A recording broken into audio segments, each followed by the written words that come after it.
By now, you've probably heard my Magic Wand story. It's a brand that's been part of my personal journey for more than 20 years.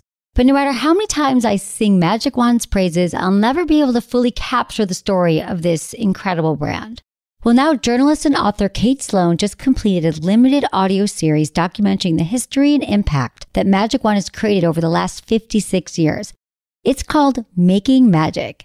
And the series chronicles Magic Wand's incredible brand story through interviews with nearly 40 experts, performers, business owners, educators, and fans.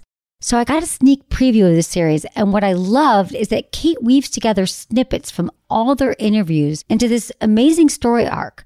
She covers Magic Wand's journey from appliance store massager to its legendary influence on culture and sexual independence, and it's all just fascinating. The first episodes of Making Magic are available now at makingmagicseries.com or on all popular podcast platforms. Just search for Making Magic or visit makingmagicseries.com today.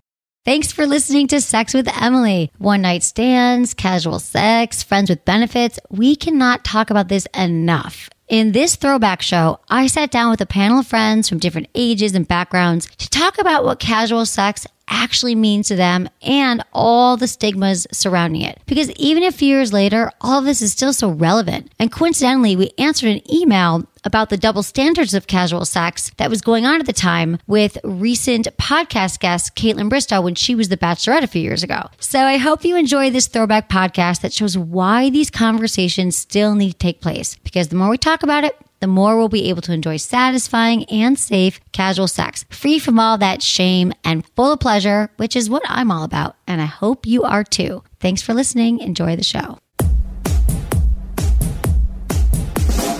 Look into his eyes. They're the eyes of a man obsessed by sex. Eyes that mock our sacred institutions. Bedroom eyes, they call them in a bygone day. Hey, Emily, you got a boyfriend? Because my man E here, he just got his heart broken. He thinks you're kind of cute. A girl's gotta have her standards. Oh, my. Do women know about shrinkage? Isn't it common knowledge? What do you mean, like laundry? It shrinks? Can we not talk about sex so much? Are you kidding me? Oh my God, I feel so good. Being bad feels pretty good. But you know, Emily's not the kind of girl you just play with.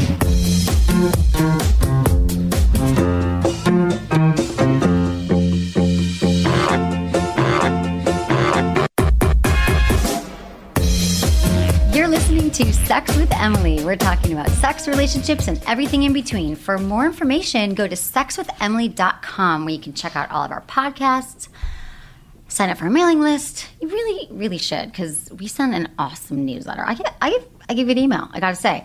And follow us on Facebook and Twitter and Instagram. It's all Sex with Emily, and I love you all. Thank you for listening. And today's show, this is a really special show, not just because Menace is here. Hello, everybody. How What up, Menace? We've got a little panel going on here. I know. Which we're going to introduce in a second, but we have to catch up. Like a billion people up in the studio. You can't hear them now, but we haven't done this before. Well, so many voices. We are tackling a very important topic today. Okay. We're talking about casual sex, which is on the rise. And on the rise? Well, I mean, probably thanks in the to last Tinder 20 years, like that, thanks to Tinder. I've got this amazing article that I'm going to read news about Tinder, which is just literally changing. Not only is there a rise in people hooking up, but also a rise in STDs. Imagine that. But also connections. The whole thing about Tinder is that it's just changed the way people are meeting, dating. They're saying it's curing loneliness. Have you been, you've had a girlfriend since Tinder. Yeah, so You'd be killing it on Tinder, dude, if you didn't have a girlfriend. I signed up all my buddies that are not on Tinder and then help them like make their profiles and stuff like that. And then sit and watch them, like see if anybody likes them back, and it totally works. Like within 5 minutes of setting up a profile, they were already talking to somebody. Yeah, it was insane. It's insane. But you were talking about STDs. I was just that's the depressing part, guys. I don't want to lead with the STD part. I'm glad people are hooking up. I was checking out this depressing article, and they said just in like New Jersey that STDs are on the rise, like a crazy number, and they all blame Tinder. Yeah, exactly. But I blame it's a small population. And probably few people are on Tinder using it, and they're all hooking up with the same people. Just because everyone's hooking up. And the interesting thing is, and they say here, okay, so according to a 2002 U.S. General Social Survey, there's been an increase both casual sex and sex with acquaintances since the 90s. So from 1990 to now, to 2012, casual sex. So in the 90s, it was 32% people were having casual sex, 37% now. Friends with benefits, 30% then, 41% now. I think also all the surveys back then, I think people were lying. No, but they weren't going to be always honest. think people are lying. No, because I think people were probably a lot more uptight back then and didn't want to say, like, they want to be considered floozy. You know what? I don't know if it was even that uptight. You weren't oriented that way. Like, I know in college it was like you slept with someone and you got. I think actually, to be honest, like in my 20s, I was in relationships. Like, I was a serial monogamist, believe it or not. I did cheat, you know that. I'm a former cheater. But I was committed 2.5 years, and it wasn't like casual sex. Yeah, it wasn't accepted. It wasn't like people would just go on a date and like be, yeah, I'm dating 5 guys. You just wouldn't say it. And now it's like, if someone's in a relationship at 24, you're like, really? And part of me think that I don't think you should get married until you're 30 anyway. You know, I believe that. I think we change a lot in our 20s. I think that it's not a bad thing to date around and figure out who you are and what you want. So I kind of wish I could. Well, I guess I am doing it over. My friends, I would say I'm like 20 now. We'll talk about it more with our panel of people. So how have you been? I've been great. I'm very upset with you, by the way, though. Why? You haven't posted photos of my dog yet on your Instagram, and I sent them over to your staff. But, whatever. Dude, okay. Okay, it's cool. You hate my dog. It's fine. Whatever. I'm so... First of all, you are the most private person in the whole world that I feel like I'd have to get, like, a release form signed to no a way. picture of your dog on Instagram. But your dog is really, really friggin' cute. I'll do it. We'll do it. Madison will probably do it right now as we're talking. Sweet. But congratulations on that. It's like your first child. So now does that mean you guys are going to have a a baby soon? Because that's what couples do. Yes, you get a dog and then you get a baby. Yeah, dude, it happens. No, we already have a bunch of vacations coming up and we already have dog sitters and stuff like that. That doesn't mean that you can't have a child. We're very anti-child. You just... So. Okay, so maybe you'll just have a dog and be one of those people that like dresses it up and like, it's our baby, and like you send out Christmas cards with pictures. We already bought it outfits and all that kind of stuff. Oh my God. You used to laugh at me when my dog had outfits. No, I laughed at you because you should not have a dog. Well, you were right. At all. You were right. You can barely take care of yourself. Exactly. Why are you going to have a dog? Well, because it was a mistake. My friend, she's a vet. How long did the dog last? You had a good... Yeah, good. No, we had a good run. I mean, she's with a wonderful family right now. There's a lot going on in my life. That dog, by the way... farted on me, and I'm still offended by it. I used to bring her to the studio. It was very cute. Yeah. But speaking of Instagram menace, so I did a big a workshop last night at Hustler Hollywood, which was friggin' amazing. It was oral sex workshop, oral sex 101, and it was for men and for women. So I taught about fellatio and cunnilingus, which I don't want to embarrass you, but I'm going to. But in 2005, when we started the show, we were on a live show. We were on Free FM radio, and I said cunnilingus. And you did not know what it was. Well, you were ahead of your time on the cunnilingus. No, you think I made up cunnilingus? Term. You were. You think I made it up? You think I just came in that day? You were a pioneer. I'm like Kinsey. Cunnilingus. But so last night it was a packed room. I mean, there were so many fans there because I don't do a lot of live things. And this one woman, McKenna. Right? McKenna, right? Madison? Yeah. McKenna, she's an awesome fan. She's been a fan for a long time of the show. She's like, I just need to know what men. He's so cute. Like, you hadn't posted enough pictures of him, and then I saw him, and he's really, really cute. And like, why don't you post a lot of pictures of him? So I'll post a picture of you and your dog for McKenna. And thank you. No, just post a picture of the dog. You know I hate taking photos. People don't see you. I know. Keep it that way. Okay, so I think we should. Well, I've got a little to introduce this topic. I am going to read a little Sex of the News, and then I'm going to get into our people here. Okay, cool. Because they're all staring at us right now while we talk. I love them. I'm so glad they're here. This is going to be fun. Okay, this is important. An unfathomable amount of people are getting laid from Tinder, according to these stats. So, speaking at the Cannes Lions International Festival of Creativity, the co-founder of Tinder, Sean Rad, claimed that in the 2.5 years Tinder has existed, they've already facilitated over 8 billion matches. Jeez. 2 billion in just the past 2 months. So Tinder is now up to 16,000 swipes per second, which means a truly unfathomable amount of people are getting laid via Tinder these days. By the way, this is an interesting fact. It's the same co-founder who was ousted as CEO by Barry Diller, CEO of IAC, parent group of Tinder, after Sean Rad was caught drawing Diller's initials in the shape of a cock and balls. Do you remember this story? Come on. No, really. Sean Rad still remains president of Tinder and a director within the company. He sounds like a good, fun guy, okay? Yeah. Right? Anyone who comes up with Tinder. So uptight. As of April, right, what the hell? As of April, Tinder has a total of 6 billion matches. according to its downloaded page in iTunes, which translates to 195 million matches per month, insisting that one of the missions of Tinder was not about seeking sexual partners, but to cure human loneliness. He said, the people that you really... Right. That's always the cover-up. Well, it's kind of true, though. Out there. Oh, we just want you to meet Well, people. I mean, if you're lonely, you want to have sex or eat a pint of Ben and Jerry's, or both at the same time. I don't know. The people that you meet really shape who you are. Every person you meet has the potential to change your life. We all have this sense of belonging, community to get close to the world, whatever, blah, blah, blah. But now everyone's hooking up, so that's the point. And curing loneliness, perhaps, as a company... To operate that kind of scale is fascinating because he's very proud of all these numbers, as you can imagine, when your audience is so global and diverse. The average user spends 11 minutes a day on Tinder, and with 16,000 swipes a second, 1.4 billion swipes a day, and 2 billion matches in the last 2 months, he finds it outrageous. Tinder is currently valued at the 5 billion range. It's not just a hookup app. It's okay. Crazy. So let's introduce our panel, and I'm going to talk about... Wait, can I say something real quick? I'm sorry, guys. Please do. Waiting. But this came out actually a couple of hours ago in the news that these teens overseas, they came up with a condom that changes color and it can detect STDs. No way. And like for each STD, it's a different color. So are you serious? Is it glow in the dark? It'd be better if they were glow in the dark colors. Glow in the dark, but I don't think that's the main point of it. Well, all I'm thinking is if you're having sex with someone and you're like, it's green, you won't really see if the lights are out. You're like, you've chlamydia. Yeah. So it should just be a glow in the dark. I mean, I don't mean to, but it's a great idea. Sorry, man. These teens who manage to figure out how to figure out if you have an STD and say, look, this thing sucks because it doesn't glow in the dark. I'm like the investor in the room going, really? That's a good idea, but no, that's a great idea, actually. Yeah, that is brilliant. Pretty insane. So but I wonder how it works. Like, because sometimes doctors can't even detect if you have if you have herpes. Yeah, but you know what? Up. It's better than nothing. It's brilliant. No, I think that's actually brilliant. I'd like to invest in the company and then make it glow in the dark. Are going to be billionaires, and I would like to go on the condom private jet soon once they get that is really, really smart. Get their money. Because you know what? The thing is, people lie. Oh, no, I'm totally good. I got tested last week. Yeah, we're like, no, how the hell your condom turned green, you have syphilis. Yeah, you're like, syphilis, I'm out. See ya, like. Lying really, bastard. That is really great. And another news story that came out, which isn't on here, which I just think is funny. I'm going to do this real quick.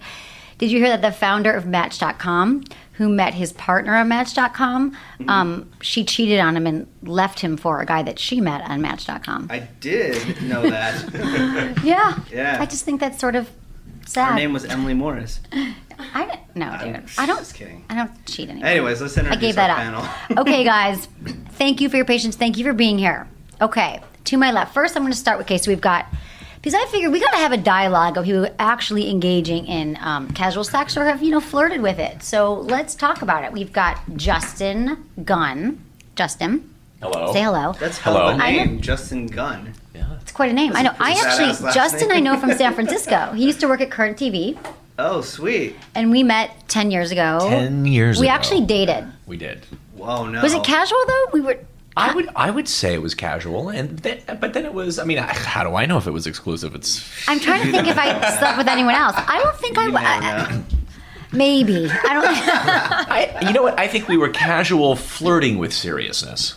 Right. I think that's what we did. Right. And it was a good time. And then we hadn't seen each other in 10 years. It was probably the better part of a year that we probably hung out. That was a really good year. Yeah, it was a great year. Yeah. No commitment, though. We went to Coachella together. Remember that? Oh, dude, he's the guy the Coachella. Dude, you're infamous. Uh-oh. Oh, my God, Justin. You're a Coachella guy? Yeah. Uh-oh. What can of worms did I just open? I've told the story how we had sex backstage. For like 10 years. Do you remember that? Yeah. I've told the story. The guy's here, everybody. You've been hearing it doesn't get much more casual than that. Yeah. Because typically at Coachella you're in shorts and like sundresses. Yeah, right. Yeah. Well, we were, but then we had sex backstage. But do you remember where or who was playing or anything? It wasn't in the butt, was it? No. It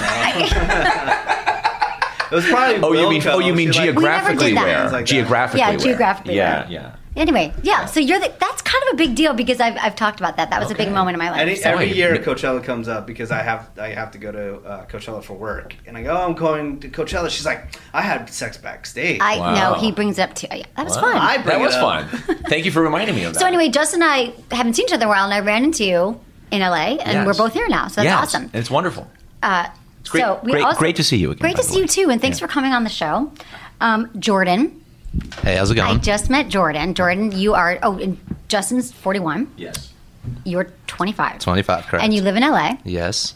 And are you're casually dating now? Only casually dating. Okay. No. How are you meeting people? Variety of ways. I kind of go off and on each month. Sometimes it's the apps. Sometimes it's the bar scene. But Craigslist is very shady. And Craigslist is how it started, right? Yeah, just don't meet in those random Starbucks because they're like next door. Yeah.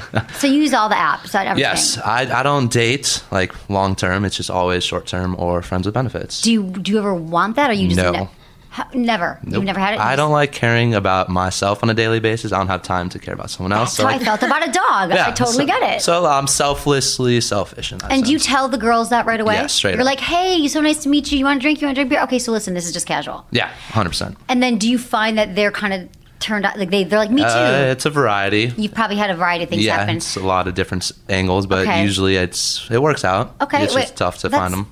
Tough to find them? Yeah, I mean, like in a bar, if you go up to 5 girls, let's say, one's like, oh, you're an asshole. 2 is like, oh, that's really douchey to say. And then the 3 is like, oh, I can kind of see that, like maybe in a little bit. Right, and then you call keep Uber. moving down. Yeah, I'm just like, no, okay, you're Back done. to my house, Move right. down the line, and then eventually it's like, oh, I'm just here to have fun tonight. Boom, thank you. Let's Okay, go. I'm in. Okay, wait, I got to go back to Justin for 1 second because I didn't ask you about this part. Yeah. So you are dating.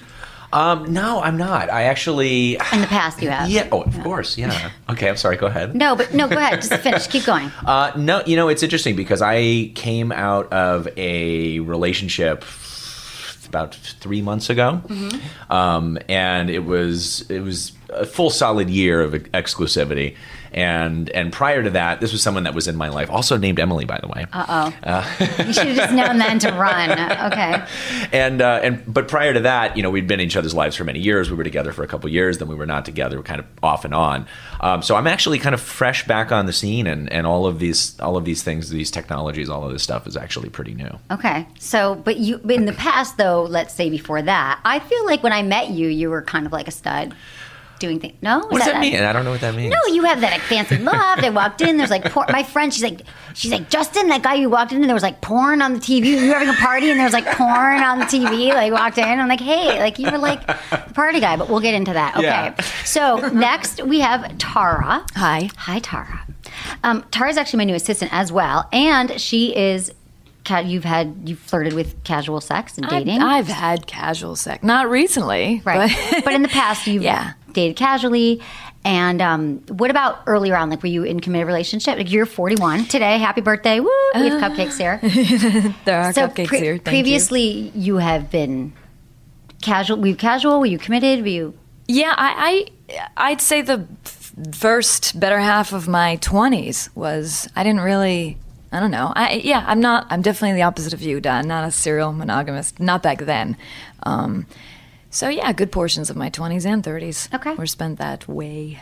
Casually. Okay, and then we have Lori. Hi. My fantabulous intern. Hey. Lori is 27. Tell me about what's up with you now? How many guys you banging? I'm currently banging 0. Just recently, I was banging 1 or 2, and then now I'm banging neither of them because they're huge assholes. Really? What happened? Just like, well... She got to know them. Exactly. No, like, I'm over it. It's fine. Okay. But I remember there was one of them helped you test out the... That is one of the huge assholes, yeah. What was it? It was the Flex. It was the Flex. It was the Crave Flex vibrator. We'll probably still have sex in the that's future. The thing. But so that's my feeling about it right now. He's an asshole, but then y'all still have sex with him.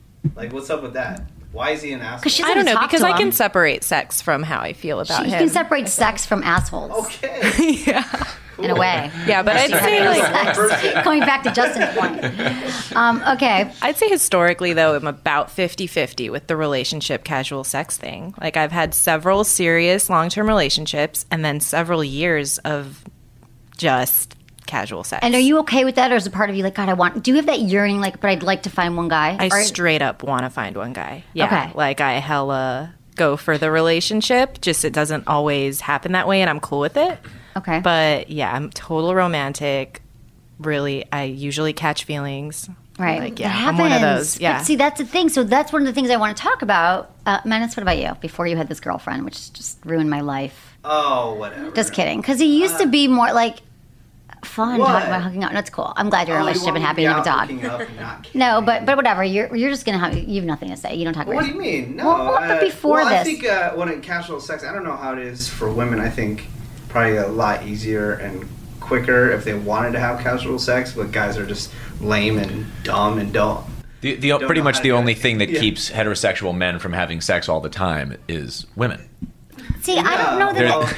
Okay. No, also themselves, because they don't even pick up on like cues that a woman is actually interested in them because they're that dumb. A lot of times, I think, men. Maybe late 20s and then early 30s. That's when a lot of the casual sex started happening. Yeah, no, it's true because this is too afraid and shy, and this girl's not into me, and like questioning everything. Right. Not all people are the same, but at least that's what was happening for me. Got it. Okay, so I have a little definition here if people are confused. What is casual sex? I'm going to define 3 different types of casual sex scenarios. It's a sexual activity between people who are not established sexual partners or do not know each other very well. A one-night stand, a sexual relationship lasting only one night. Imagine that. Friends with benefits.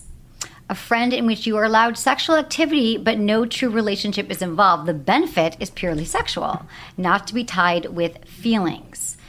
And then there's the almost relationships or the almost boyfriend, which I talked about earlier with this year with Annie Daly. She writes for the New York Post, and she called me about it for a press story. And she's like, "Have you heard about this almost boyfriend thing?" I'm like, "Well, what's the difference?" And it's kind of like a friends with benefits, but you spend a lot of their time together and may or not be seeing other people, but they're fully committed. But it's not really an open relationship. They might meet your parents. I don't know. It's kind of I think people are just kind of trying to come up with new terms. But is it really that everyone's just looking for the bigger, better deal, you think? Or are people just really just interested in having sex right now, like more sex? I want to have sex all the time. I feel like I have a really high sex drive. Okay. But I'm also like super commitment minded. So this is like my lifelong struggle because I always want to have sex, but to find a relationship takes time, and I cannot. But if you're also sleeping with multiple people, doesn't it become kind of confusing? Right? I feel like I do a lot of casual, but I do one at a time. I don't typically sleep with more than one person in succession. Like, okay. Yeah. I don't know. I go from one to the next to the next. Sometimes it's quick, but they don't really overlap. Right. Why do you don't think they work out? Oh my God, Menace. I wish I knew. I don't know. I have no idea. Maybe it's me. I don't know. Okay, here's the thing, you guys.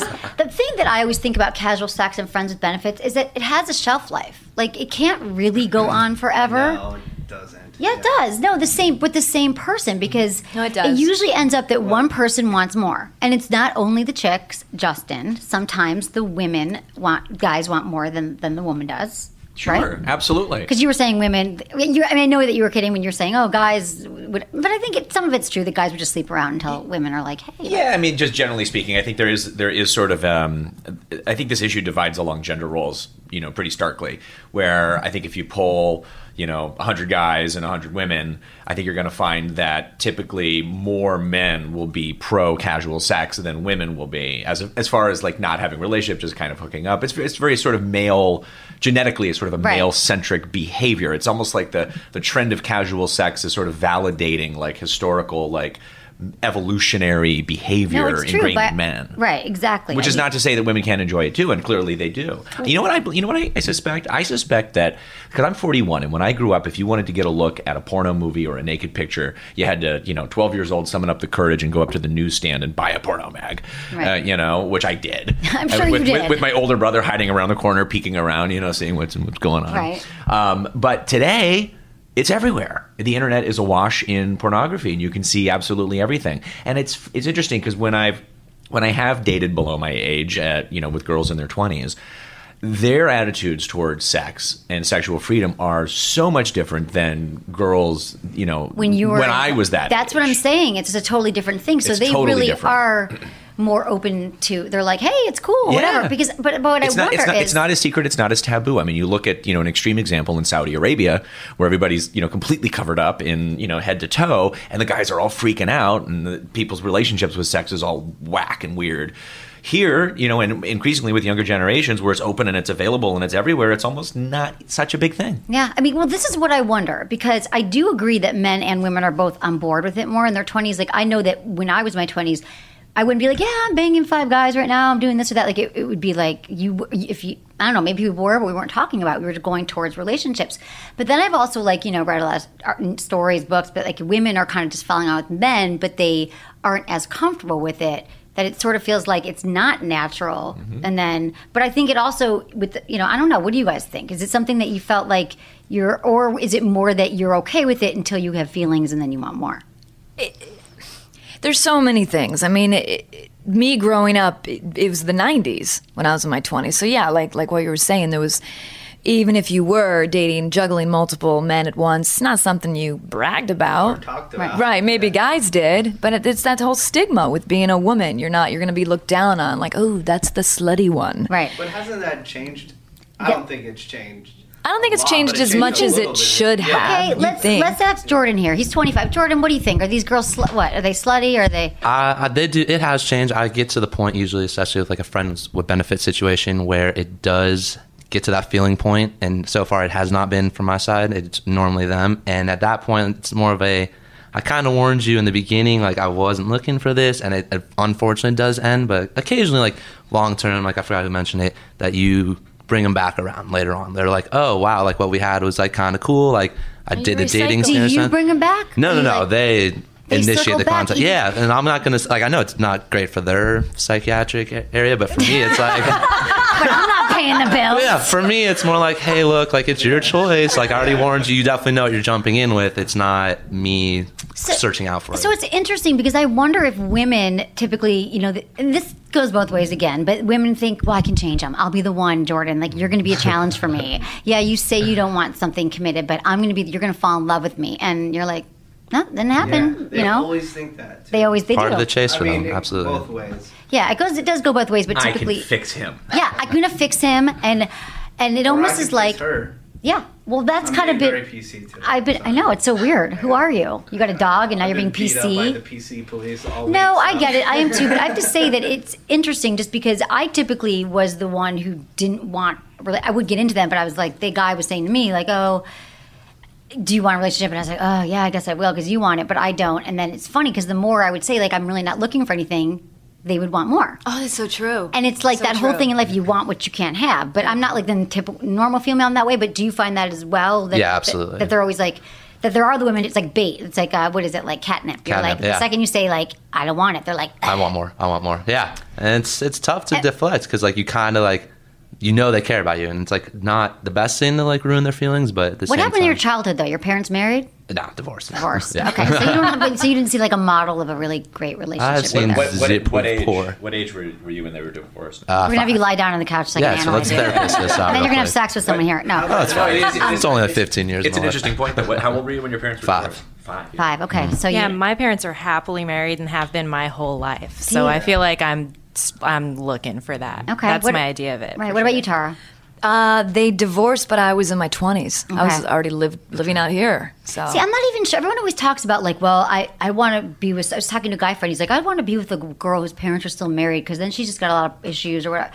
And I'm thinking to myself, I have friends even now who are like, their parents are divorced. You know, maybe they never knew their dad or whatever it is, and then parents have been together forever. And people whose parents have been together forever, they're having problems finding someone because they're like, I want it to be the love like my parents have. And then there's people who are like, oh, well, relationships don't work. So I don't think, I mean, of course your childhood has a major impact on who you are, but I don't know if it's, I think this casual sex thing is just, you know, taking over. Well, I think it stands to reason that if somebody is raised with, you know, 2 loving parents and a long-standing relationship, and that's sort of the model that you have, and you look up to that and you aspire to that, I'd imagine that you'd be less inclined to sort of like have casual sex and meaningless kind of hookups, because that's something that you're deep down trying to attain in your own life. But what if it's not even available now?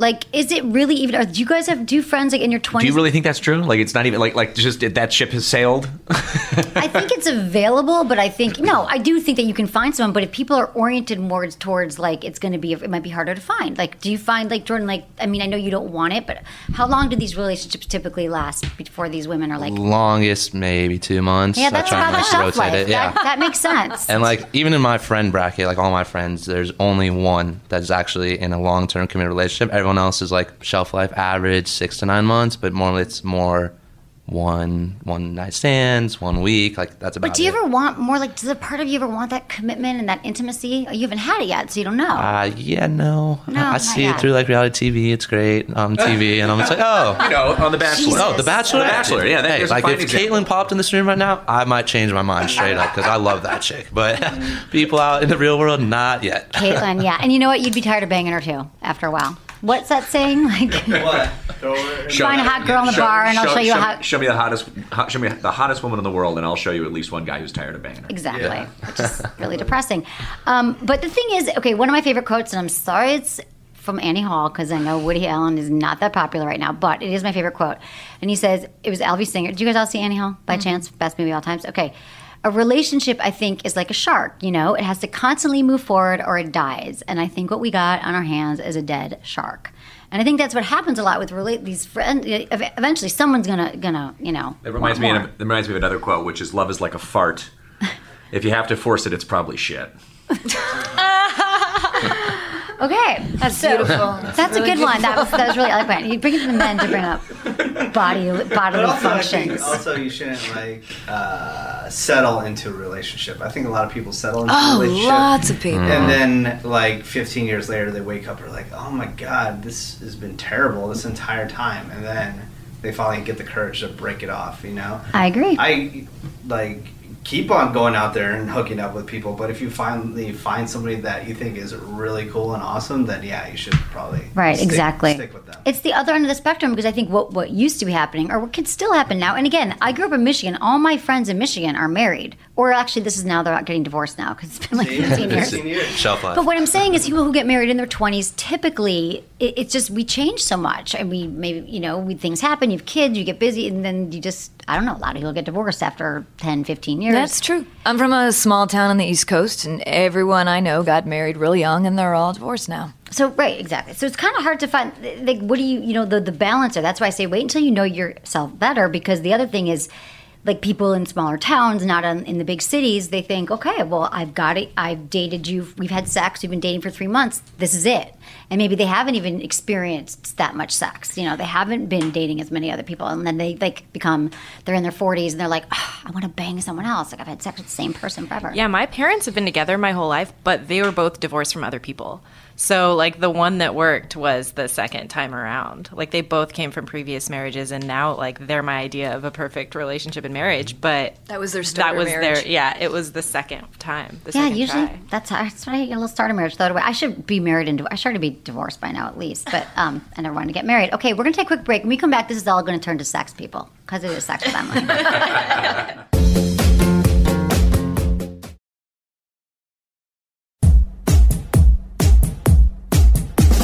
Hi, peoples. Back to our panel. We gotta get into sex, okay? So I want to know about. First of all, do you guys practice safe sex in these casual relationships? Be honest. Always. Jordan, I don't believe you. Really? Always. You carry condoms with you all the time? All the time. Hell no. Let me see your pockets right now. And it's in my backpack. Oh, okay. Bring that backpack with me everywhere. Okay. Really? Okay, but one thing, just a little note, public service announcements, that you shouldn't actually carry condoms in your wallet because they can disintegrate and they get all sticky. Like if you open it and there's sticky, messy, don't use it. So what is the best place to carry them? The best place is just to, I guess. Just wear it out. Just wear it. That's easy. Before you go out. Yeah. The truth is, the glove compartment's a really bad place. Mm-hmm. So hopefully women are comfortable with wherever you're at, they should just be condoms everywhere. Like I have toilet paper, you should have condoms. What about you, ladies? I agree. They're in my purse right now. You never know what's going to happen on the way home from the studio. You guys have a purse, so the guys need to carry around they're in all. But I think there's a stigma. What do you think, Lori? I usually carry them, but I will be honest. There have been a couple occasions that it didn't get used. Just a couple. I mean, I feel like the latex bothers me. And when I'm hella drunk, I will take that and run with it. The fact that the latex Well, bothers it's me. interesting that you said that because there are non-latex condoms, which usually grab skin. Yeah. Okay, so these are like my new favorite condoms, SKYN. You should know this for all the people you guys are banging or potentially banging, that a lot of women do have allergies to latex skin. It's polyisoprene, and it's a different material than latex, and they actually feel really, really good. They're soft and they're thin, but they're super durable. You should get all over that. Just use saran wrap, you'll be good. Yeah. Don't listen to any tips like that for a minute. So, okay, a question for the ladies here. Studies have shown, and I know this typically, that women want to feel safe and they want to feel comfortable. And when they're with somebody, they always say that the sex you have with someone that's more casual is not as good as when you're in a committed relationship. And even typically for women to orgasm, they need to be, they always say, like, someone has to know my body, I have to know them for a while, and the sex isn't as great. What would you say about that? I'd say that's true. I'd say that's true now, at the age I am now. When I was younger, I think the exciting thing about casual sex is the thrill of the chase. You're out and you see someone, and you spend the evening pursuing them and flirting, and you don't know, and the back and forth and all that shit. And then by the time you actually do the deed, sometimes you're like, that was it? Right, like, really? exactly. All that for that? It's the adrenaline. It's the dopamine. It's that excitement, and then you get it, you're like, right. And, sometimes, just face it, first-time sex can be awkward because you don't know each other's bodies and what you're into and whatnot. So where I am now, yeah, absolutely. When you're with someone and you know them and you trust them and they know how to turn you on and get you off and all these things, they know what works for you. That kind of chemistry, that's definitely better. Okay. I think it's better. Yeah, I usually will have sex on the first date, and it's almost always awful. Like, it's just, it doesn't ever work out. The best sex I've ever had is like 2 years into a 4-year relationship. Right, because you're more comfortable, you're talking about it, what you want. You know each other. Okay, so Jordan and Justin, so when you're with someone new the first time, you guys probably think it's always awesome the first time, no? I mean, No. I forgot, no? I'd say 90% of the time it's kind of bad. Really, the first time? Yeah, unless you either... Why is it bad? What makes it bad? They're just not... The ones I've been with are not as comfortable as where, like, my friends with benefits, I am very open to a lot of things, and I like being as active as possible, very crazy. Oh, let's watch a porn. Okay, let's copy that. But if you do, you can't really pull that out on the first night because most girls aren't as comfortable because you just met each other. Before I went to, hey, Justin, let's go somewhere after this. I know. But I'm not kidding. The first time I went to it, he was having a party. It was just big, huge porn screen. I'm like, hey, and my friends were like, anyway. I was just telling my friend, she's Justin, the guy with the porn. It's just that's what you're known for. And you're like a legend. The porn guy. But here's my question for you though. So what you're saying to me then is the first you have these one night stands, and then. So the sex isn't as great. So you have to wait for the 2-month mark till it gets more comfortable, but then it's over. So you got to keep starting over again. Yeah, I mean, that's okay though. It is what it is. You'll take it. I'll take it. So, what are the crazy moves and things that you want to try after you've known him for a while? Crazy. I'm a big fan of a pull-up bar. And a pull-up bar? Oh. Yeah, over the door and just getting some crazier your pull-up bar that you're doing. Yeah, and a synchronized swimmer or a gymnast who is very flexible. That's very interesting. Wait, whereas most girls are fine with just laying on their backs or just being riding. But on you top. pull. I'm just trying to understand. No, I hold that on the pull-up bar. Can we back up to the? Yeah, let's go. Who's on the bar in this? The girl is most often on the bar. Okay. And it's more. She's like this, hanging on the bar. Yeah, or we'll I'll hold them up as anything's happening, or I'll lower the bar down. Can you go down it? So maybe that's a good way. Do you perform oral sex on these women? Oh my god. Most of the time. God. No. Most of the time. I'm you give, I give. I'm all for that. But she has to give first? Not necessarily. But usually. We'll go 60-40. Okay. 60-40. Because my friend, he says Tinder's like a blowjob dispensary. He's like, every girl just gives a blowjob on the first date. Lori's nodding. Is that what you do? Yeah. I mean, I will. I mean, absolutely. The thing is, most of my relationships have started as casual sex, and then they turn into a super serious relationship. So, because you must give a killer blowjob. I really do. Yeah, and I learned more. We saw last night. Oh my god! I gave a blowjob workshop, and she was my model on the dildo, and it was pretty impressive. I just have to say, she stole the show. Tara, how about you with sex and being, I don't know, oral? Do you feel I'm going to ask you about oral sex? Okay. Do you find that men you've been with, they need more direction? Do they perform oral sex on you right away, or do you feel like they're waiting for you to give a blowjob first?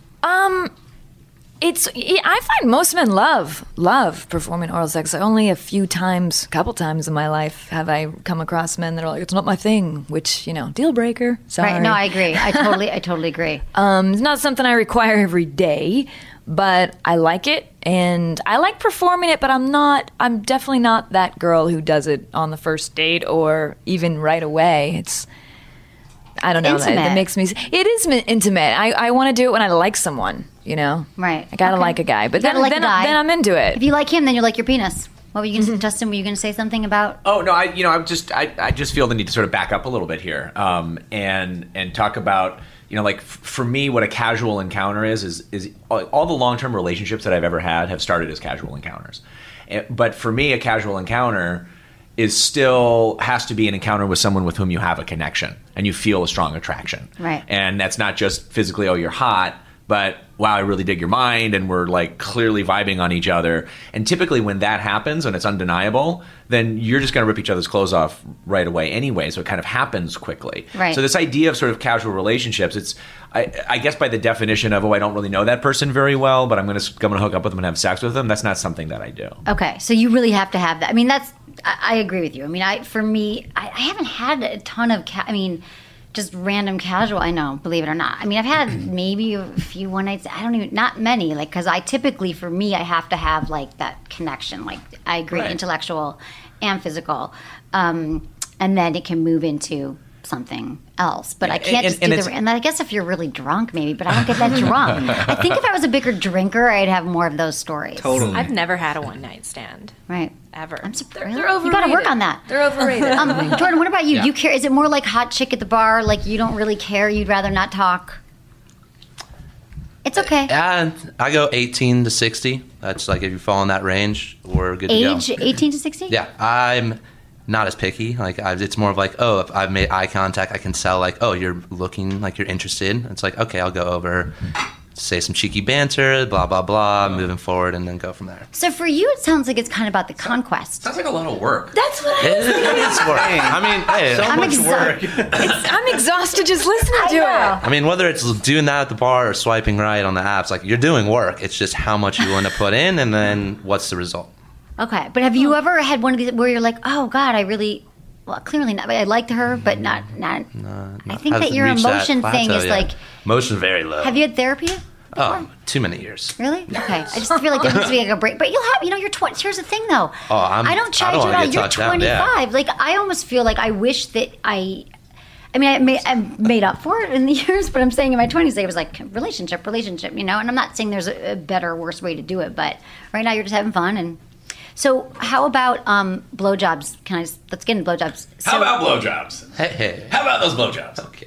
Sorry. Did you want to go back to the emotional connection? No, I like that Justin tried to make it deeper. Justin, you've really grown into a man.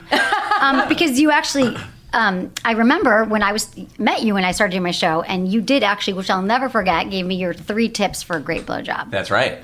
And do you still remember them? I do. Yeah. It was technique. Sure.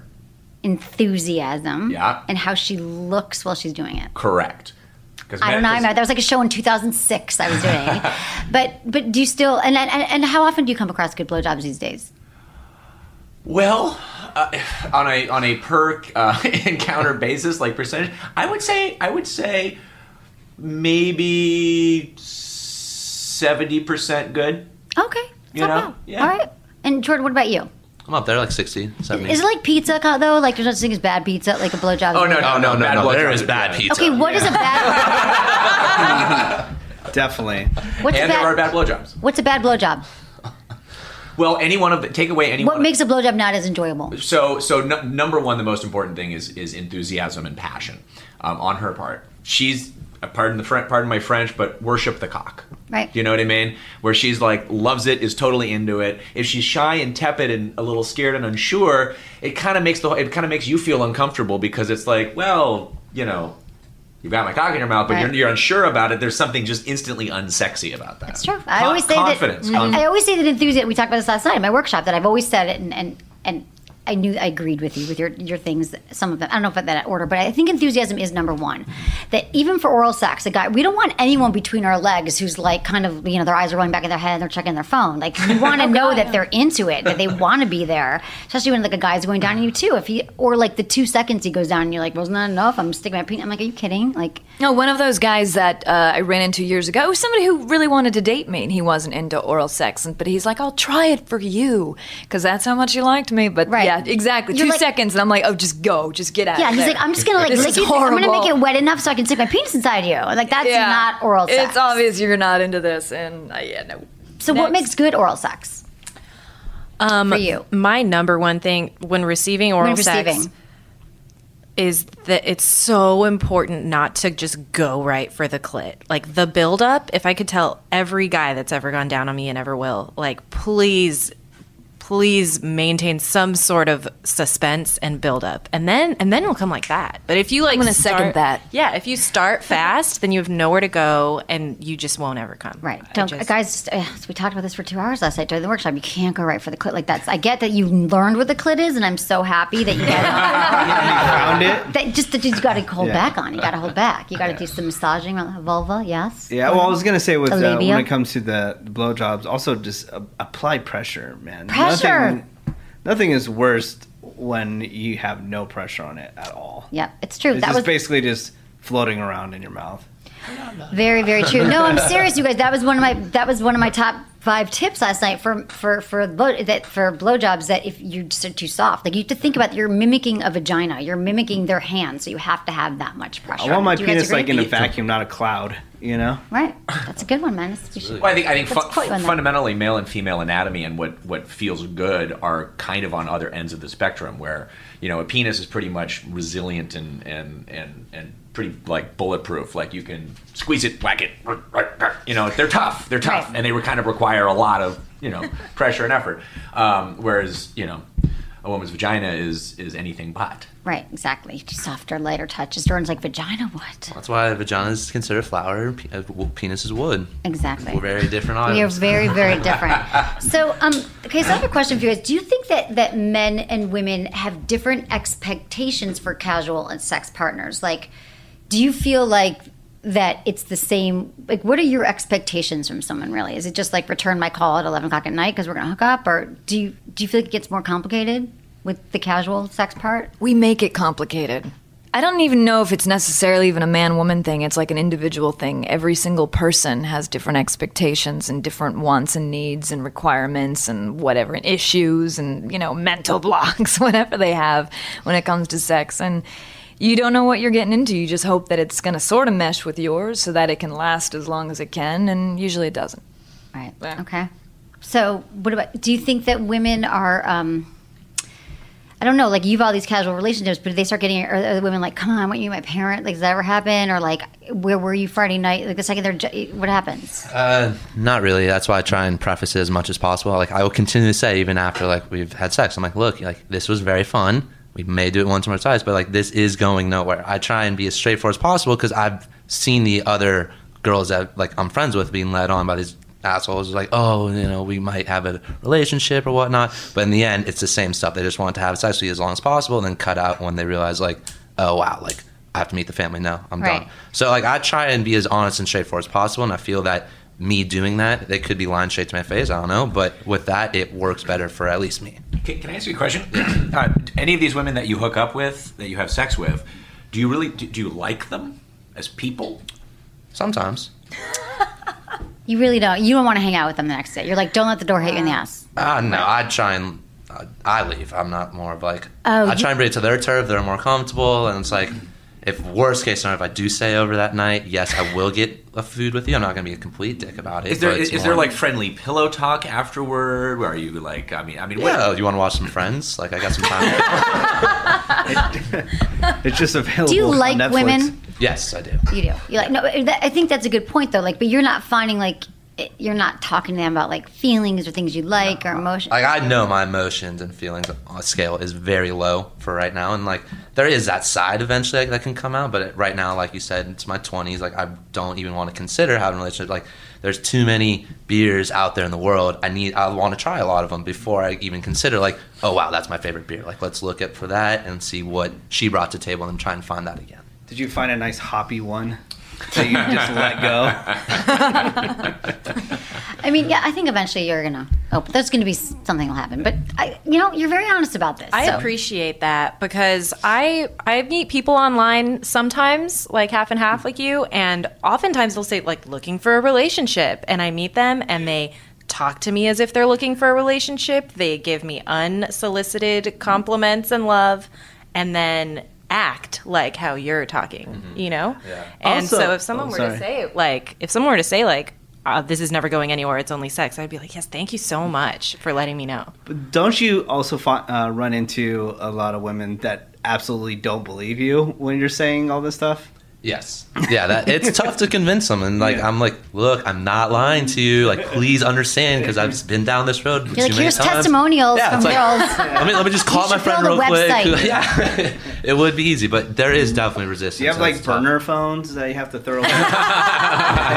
Disposable I mean, phones? what? Just keep getting a new Google number, right? Yeah. You know? God, you guys, it's so funny. So is it? And so is it? Tinder, you've used Tinder too. So do you find that people are saying yes, I want it, and they don't? Laura, you're having that experience with that as well. Absolutely, over and over. I feel like maybe that's these guys' ways of like hooking a girl is to pretend like they're looking for a relationship when they're not. That's Are bullshit. you? Do you think that you might be projecting that too much right away, and then they're like afraid of that? That I feel like I go in pretty cautious because I know that I catch feelings. So I go in pretty. Yeah, but do you think you project that? Like, oh, I'm really looking for, a solid relationship, like too early on when getting to know somebody. Maybe you don't pick up on that, and then they get scared and run away. Well, they don't run away. It's like too though. much too fast. They don't run away. Well, they if just you're want having to do sex with them, everything of course but they're the not going to run commandment. away. So I should not. I'm trying to say So like I should be dishonest about it. No, I'm not saying don't be But do you dishonest. think she but gets maybe like not needy and share- clingy? Is that what you're Right? saying? Is that it? I don't want to say it in Right, that but I way, just said it. Just Yeah. But it might just like, whoa, this might be moving too fast for me. And then the guys. But I maybe feel it's a good they thing, though. fully participate in the quick movement, though. Yeah, I mean, any guy would. Yeah. See, Yeah. and the other thing is that we have to talk about the attachment thing. So the reason why I started out saying inherently, it is sort of like Justin was saying earlier, like it is kind of like I think how men have always wanted it. Maybe they've reluctantly gotten into relationships, but for women, it's biological. We have the oxytocin. We get attached after we have sex and an orgasm with someone. We get attached. Many women do, and so it's interesting because men also have the oxytocin that spikes. It spikes, but then it drops. That's why you fall asleep right after. But women are like, oh my. That's why I always say it's best. I mean, I don't have rules. Wait 3 months, but if you actually like someone, like you like one of these guys, let's say, I would say withhold, like not withhold, but wait to have sex. Wait to see if you actually really like them, because what happens is when a lot of women have sex too soon, then they can't see the red flags waving in the distance, I would say, because they're just attached to the sex part. So the longer you wait to have sex with someone, you actually get to learn more about the person, their character. Do they, are they a good person? I want to have sex, though. I know, but like, but honey, I've given you so many vibrators at this point. I know. Just let Emily open her closet and show you her arsenal of things that will hold you over for a while. She knows. She's it's like my office. So I'm curious too. So here's another thing, little study here that I just wanted to, it was kind of going back to that. It says, this is what it says, is that, I'm going to find this. It was just more about how women just have a harder time, like I was saying, with attachment. And, okay, forget it, doesn't matter. Okay, wait. In 1989, the stigma has gotten better, but it still exists. The stigma with, like, having sex too soon or whatever, if men are judging women, especially for women. So a 1989 study asked male and female participants if they would engage in sex with a stranger, if propositioned. 70% of men said yes, compared with 0% of women. This is in 1989. 2012, a new research discovered that women said no for 2 reasons. So they're still saying no. Number one, they don't want to be labeled as a slut. So there's still like this labeling thing. And they don't think the sex would be very good. Like we talked about it. Because really, is the sex that great on the first, like we were saying? Like the guys are good. You guys are like, it's not so bad the first. It gets better, but. No, like I said before, I think one-night stands are overrated. They are. You don't really know what you're getting into. It's more about like the chase and the excitement and all that. So another report was casual sex has been seen as a male activity for some time. A recent poll from Self magazine says that women do enjoy the anonymous hookup. It analyzed the response of 2,000 unattached women between the ages of 18 and 63. Jordan, that might have been someone that you just hooked up with, and found that 82% of them have engaged in casual sex. So I just think there's like a shelf life, and it can't go on forever. But maybe we need to alter our behaviors if we are looking for something serious. So I'm going to have you guys help me answer an email real quick. Anything else you want to say? No. I'm waiting for the emails. You know I love those. I know, you guys. We're gonna do a little roundtable answer of an email here. You guys are awesome. Is there anything else you guys wanted to say about? See, anything else you guys want to say about casual sex or the relationships or anything you want to add? I think it's awesome. Very helpful. Wait, I wanted to know from Jordan, do you think that if a woman has a high number of sexual partners in her history that makes her like slutty? Does that turn you off to her? No, I'm absolutely not one to judge. If anything, like if you have a higher number, it's easier for me to identify with you because I know you've been through this almost as many times as I have. Yeah, I don't think guys... I mean, there's a few guys. I don't think a large majority of guys that actually care. Don't you think it's just... I hate to say it because I'm going to get an email. But do you think a lot of it is just women judging other women thinking that they're sluts? Of course. Mm-hmm. Yeah. Yeah, it's a big part I think it's men too, though. No, I think this is actually a really good point. That but you just I'm not saying that guys don't say that, but I feel like a large majority of guys do not care. And it's just other women judging each other saying that they're sluts. I think there's a double... crap about them. Yeah. I think the double standard still exists. Because here's the thing. There's the guys who are like, first of all, let me just say this. Don't ever talk about your number with your partner. If they ask, I don't care. Like it's like a don't ask, don't tell. Don't even know your number. Exactly. Forget your number. I don't know, right? Don't know your number. That's actually a good point. But this conversation never ends well because... First of all, why do we need to know that? And either the person might judge you and think, God, she's a slut, or he's a, whatever, been with so many people, or God, they don't have enough experience, and either way, it doesn't end well. But I also do think I know some guys who are like, if I know her number and she's been with too many people, then I don't want to be with her, because that I want someone. Like, it's kind of the Madonna whore thing. Like, I want to bang her, but she's not the woman I want to sleep with. And then there's some guys who are like, I like that you've experienced. Like, I appreciate that. And so I just think don't friggin' talk about it. It's my thing. Well, because it's not important. Or do talk about it, and if you're a woman who has a higher number and you're perfectly comfortable with your sexuality and your behaviors and it's healthy in your own mind, and a guy is turned off by that number, well, guess what? That's not the guy for you. Exactly. But I just also think it's good to talk about like what you like. All this, I always say people don't talk about sex enough. The thing is, like, talk about what you like, what you don't like, but to sit and go like, I had sex with 26 people, like, it's just not it doesn't get you anywhere. It's just so people can find information that is usually not helpful. Okay, an email. Ready. Hey, Emily.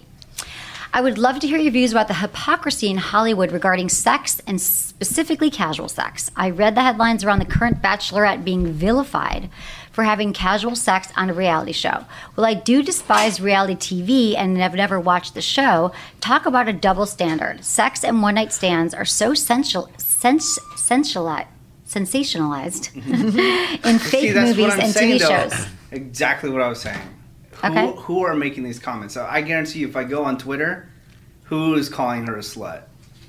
I can probably break down the numbers for you. And I guarantee you, a large majority of the people talking ish on The Bachelor are women. Right.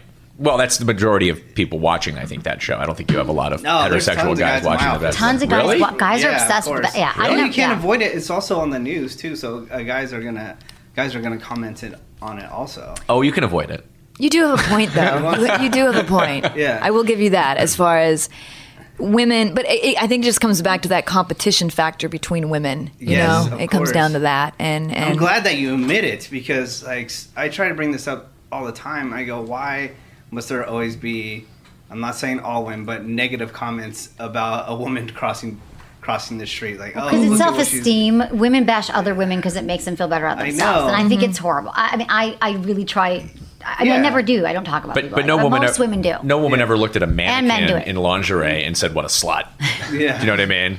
It's like it's got to be a real person that poses a threat to them, and that's it. Maybe too, it's they're jealous. Maybe I don't know the situation other than what I've read, but maybe they're like, "Damn, I wish I could just have a one nighter with a hot guy and not be judged." Yeah. Right, exactly. So it's self-esteem, it's jealousy, it's competition, and they're actually seeing it on TV. So it's they're So like. what was the question specifically? Well, I didn't finish. Thank you. I didn't finish the question. So talk about double standards. Sex and one-night stands are so sensationalized in fake movies and TV shows every day, but when a real person has casual sex, it's right back to she's a slut. The same people that made Kim Kardashian a household name after a sex tape are slamming this person. Thoughts? Adam from Chicago. Well, I don't necessarily think that's true. I mean, I think that's kind of the thesis of this whole show is that it's not like it used to be where if somebody, it was discovered that they were having casual sex that, a woman is a slut. I think that is changing. So I don't necessarily agree with that. But apparently everyone's been vilifying this Bachelorette. Is that true, right? Yeah, I mean, all the entertainment news. The one that you want to bang. Stuff like that. Yeah, they pretty much just... Caitlyn, right? Yeah, I mean, they pretty much just read... what the internet feedback is on social media. Well, let's be honest. We're not talking about real people, real life. This is a television show, and the whole artifice of this show is so maddening to me because you're going to give people 15 minutes over the course of an entire series to spend time together, and they're supposed to decide if they're supposed to effing get married. Yeah, give me a break. It's absurd. So just if you break down the situation that they're commenting about, that happens on a day-to-day basis. Not even in front of a camera, That's true. So, but with reality TV, there's just so much more fodder for it now that you're like, you feel like so there's so many people that can jump in person. and comment on it. I think it's just human nature that people either need to jump on bandwagons because they need to feel a part of something and part of a community, or they need to take sides because they need to feel like they're on a team. It really just boils down to people wanting to belong, so they want to chime in because then they're saying the same thing as this guy, and that means they fit in with that crowd. Yep. And I was talking to my mom about this actually last week when it came out, and she had an interesting view in the sense that she views The Bachelorette as a fantasy romance. So in a romance, typically, you don't have that one-night stand leading up to it. It's more like, it's a build-up, and then that special night, and the fantasy suite. That's why they usually wait till it. And the fact that you shouldn't have to deny the attraction you feel. I don't care if it's a first date, 50th date. If you feel it and you want it, go for it. And it's just because they're so used to it for 20 seasons or whatever that's been just this romantic, whole build-up. It's like modern day Cinderella. Yeah. It's like all these men courting you and stuff. I just think the backlash is completely unnecessary, and I'm pro Caitlyn hooking up with whoever she wants, including myself. So you guys, we definitely do contact see... the show. Exactly. Feedback at sexwithelmy.com. Right. So I guess we definitely see... and I would love to hear from my listeners, women and men, what you think about this too, because I just wonder if... who's having a hard time with it? Because this is clearly a trend. This is clearly what's happening in their 20s. You say more so than not, because we've kind of have a split room here that's what people are doing. They're going into it thinking it's casual beyond a relationship. And, a lot of studies are common, wisdom or knowledge is that women can't handle it, and they're actually going along with what men want. And so they've kind of socialized to think none of my friends are wanting relationships now, and I'm just wondering if it's, it's going to shift or there'll be a backlash. Everyone's going to have herpes. So I think it's really healthy because, you've got now, it used to be the only option was, okay, if you're going to sleep with somebody, it better be pretty serious. And if you're sleeping with them, well, then you get in a relationship, and there's a path that's going to take into a relationship and marriage and whatever. And I think it's really refreshing that this is at least a viable option that gives people, like you say, that waiting period, which is so important to really get to know somebody, because you don't know somebody for a year, even if you live with a year them. and a half. I think you're absolutely right. Yeah. So at least it's an option, because if you have a series of casual encounters, well, you never know which one's going to stick, and one of them might surprise you, and God, I actually really like this person, and they're really growing on me, and the more I learn about them, the more I like, and the more I'm attracted to them. And I think that's the healthiest approach to finding a real solid relationship. Yeah. So maybe it is a good trend. People should be using more protection, but also. Yeah, I think it's because the other alternative was our friends, we were saying, Tara, in our small towns who got married to the first guy they slept with, the second or third. Most of my friends who got married at 25 had 4 partners, which to me is they got married. Unfathomable, right? I had 4 last week. No, I'm kidding. I've not been having a lot of sex lately. I'm just going to say that. But I'm saying it's that's really it, but that's a different thing. So yeah, Rob, you're good. You're loved, Rob. Well, he's You're not even living the wrong. life of a Jordan, 20. I don't even know why I didn't He's sleep. living right the last life night. of a 20-year-old, though. You're kind of rocking it, Yeah. Jordan, right? Like you're I try and hold it down. But, you know, when you get to be old folks like us, yeah, you're going to realize it's too much work and you're going to find somebody cool. It's and then you're true. gonna calm down. I admire what you're doing because you are honest, but exactly someday it does sound like a lot of work. Well, you guys are. I'm sorry. I keep asking questions of Jordan. No, I find go it fascinating. So, where is your quality scale? So your age scale is 18 to 60. What is the quality scale like on 1 to 10? Do we discriminate? Yeah. I mean, are we? You know, Do it's they like have a full set of teeth. it's like George Carlin once said, "I never banged a 10, but one night I fucked 5 2s." I just go with the motto: everyone likes to be taken care of, and I don't really, you might have a. So you find you're not super He's an discriminating. equal opportunity. That's the best way. Equal opportunity employer. Very So there's generous not with his penis. Okay, you don't have like a type or anything, one thing that attracts you? No. All right. Wow. So literally, like, you bang almost anyone in here. I'd say yes to. Maybe all of them. We're going to wrap the show, so you can do whatever you want. Justin, Yeah. is there? What about you? Is there anything you want to plug? Your website? No, not at this. Oh, not at this moment. Not at this moment. Anyone else? Okay. Well, okay. Justin, Jordan, Tara, Lori, Menace Rock. Thank you. Anything else you want to say? No. Well, if Find you don't- find me on Twitter and Instagram, just Menace, MENACE. And so I don't fill my timeline with dog photos. My dog has his own Instagram. My dog Churro. Follow. My dog Churro. Okay, I'm going to follow it, and I'm going to post all of that. Thank you all so much for being here. Thank you, Madison, for amazing show, for producing. And also follow us, you guys, because, we give some good social media stuff, too. So check me out on Instagram and Twitter. It's @SexWithEmily. And Facebook.com/SexWithEmily. Anything else that we got to talk about, Madison? All right, everyone. Thanks for listening. Was it good for you? Email me. Feedback@SexWithEmily.com.